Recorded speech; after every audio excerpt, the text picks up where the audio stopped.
मैं एक और बात की ओर आपका ध्यान दिलाना चाहता हूँ। यह सभा बहुत उचित रूप से इस विषय में सतर्क है कि हमारी शासन संबंधी सेवाओं के विकास में अपव्यय को रोका जाए। एक समिति बैठाई जा चुकी है तथा अन्य समितियां भी हैं जो इस विषय पर विचार कर रही हैं। इस बात को ध्यान में रखिए कि भारत सरकार को जो कि 15 अगस्त 1947 से कार्य कर रही है, अब तक की किसी भी भारत सरकार की अपेक्षा अधिक समस्याओं का सामना करना पड़ रहा है। एक तो पहले ही सरकारें सामाजिक ध्येय को जो उनके सामने होता था अपना मुख्य कार्य या उतने ही महत्व का कार्य नहीं समझती थी जितना कि हमें समझना चाहिए। दूसरे, यह वैदेशिक मामलों का क्षेत्र ले लीजिए जिसके बारे में मैं बोल रहा हूँ। उस समय कोई वैदेशिक मामले नहीं थे।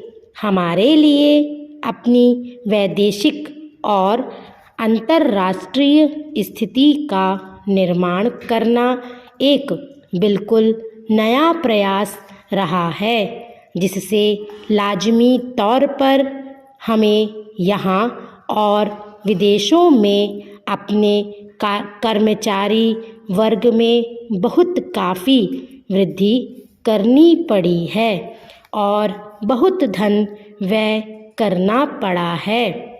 यह हो सकता है कि कुछ बचत की जा सकती हो, उस पर विचार करना पड़ेगा और उसे देखना होगा।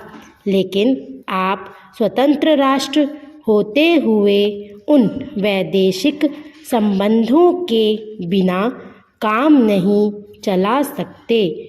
भारतीय सारे संसार में फैले हुए हैं।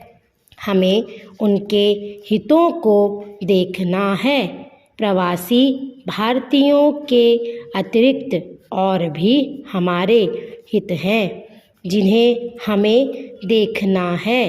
एक स्वतंत्र देश के लिए, विशेषकर भारत जैसे महान और बड़े देश के लिए, यह बिल्कुल असंभव है कि वह विदेश व्यापार गृहों, विदेशी दूतावासों और विदेशी व्यापार मंडलों आदि के साथ ऐसे संबंध स्थापित किए बिना अपना अस्तित्व बनाए रख सकें।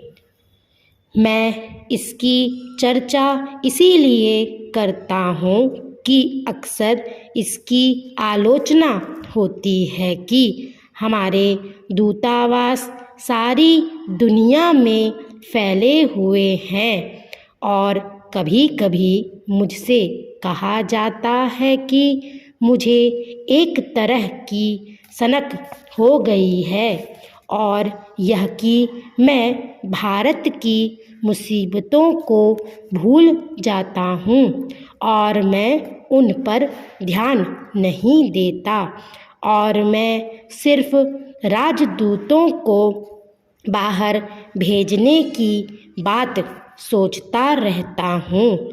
मैं चाहूँगा कि यह सभा इस मामले पर विचार करे और इसके संबंध में बिल्कुल स्पष्ट रूप से समझ ले।